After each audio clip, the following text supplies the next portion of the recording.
সংস্কার যা হওয়ার কথা ছিল 6 মাসই হওয়ার কথা ছিল। আপনাদের কোনো সংস্কার আমরা এখন দেখতেছি না। আমরা সংস্কার দেখতেছি আপনাদের পৃষ্ঠপোষকতা একটা দল হয়েছে। ডক্টর ইউনূস ভালো ভালো কথা আপনি বলতেছেন, বেশ ভালো কথা, কিন্তু আপনি নিজেও আবার মাঝে মাঝে এমন কিছু বলতেছেন, এরপরে আবার আপনার উপদেষ্টারাও, একজন স্বরাষ্ট্র উপদেষ্টা বলে জনগণ তো আমাদের 5 বছর থাকতে বলে, আবার ডক্টর আসিফ নজরুল সাহেব সে আসিফ মাহমুদের বই উদ্বোধনের দিন বলে তোমাদের আরো 5-10 বছর থাকতে হবে। এই সমস্ত কিসের ইঙ্গিত? কেন আপনারা এটা বলেন? আপনারা কি ন্যায় নীতি, নৈতিকতা, মূল্যবোধ সম্পর্কে জানেন না? আপনারা তো উচ্চ শিক্ষিত, আপনারা এই সমস্ত কর্মকাণ্ড করবেন, আরো এনজিওর লোকজন এনে আরো বিভিন্ন কর্মক্ষেত্রে দিবেন, এইটা সঠিক না এবং দেয়াটা ঠিক হবে না।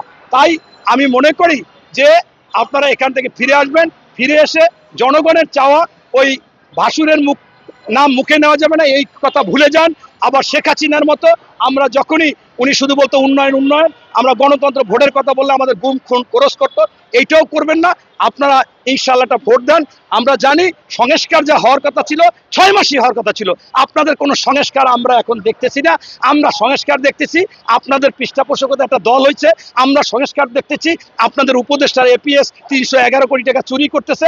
আমরা দেখতেছি আরেকজন উপদেষ্টার পিএ সে নাকি কোটি কোটি টাকার আত্মসাৎ করেছে। আমরা দেখতেছি একজন উপদেষ্টার বাবা লাইসেন্স করে।